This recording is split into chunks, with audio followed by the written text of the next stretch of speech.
હું એક મારો એક્સપિરિયન્સ શેર કરું. અમે ઝિયોનને લઈને મોમોઝ ખાવા જતા હતા, એટલે મેં બધી જ તૈયારી કરી, ઝિયોનને રેડી કર્યો, ડાયપર ચેન્જ કરાયું, બધું જ કર્યું. અને જેમ અમે અડધે રસ્તે પહોંચ્યા એમ ઝિયોને ડાયપરમાં પોટી કરી લીધી. હવે વસ્તુ એ હતી કે ચેન્જ એને કરાવ્યું એટલે કશું જોડે લીધું જ નહોતું. પછી અમે ફાર્મસી શોધી, ફાર્મસી પરથી ફરી ડાયપર લીધું, વાઇપ્સ લીધા, ફરી બધું ચેન્જ કરાયું, રસ્તામાં ઊભા રહીને બેગ શોધી, બેગમાં ડાયપર નાખ્યું, જ્યાં ત્યાં નખાય નહીં એટલે એને પ્રોપર ડિસ્કાર્ડ કર્યું. અને પછી મોમોઝ ખાવા ગયા તો મોમોઝવાળો હતો જ નહીં, એટલે પછી ફ્રેન્કી ખાધી અને પછી પાછા ઘરે આવ્યા. એટલે હવેથી મેં ડિસાઈડ કર્યું કે ઝિયોનને લઈને ક્યાંય પણ જવું હોય એટલે મારે એની બેગ જોડે લઈને જવી જ પડશે.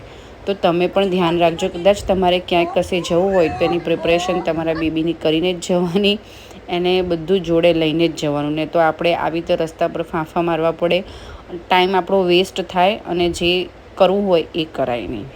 By bye, thank you, follow four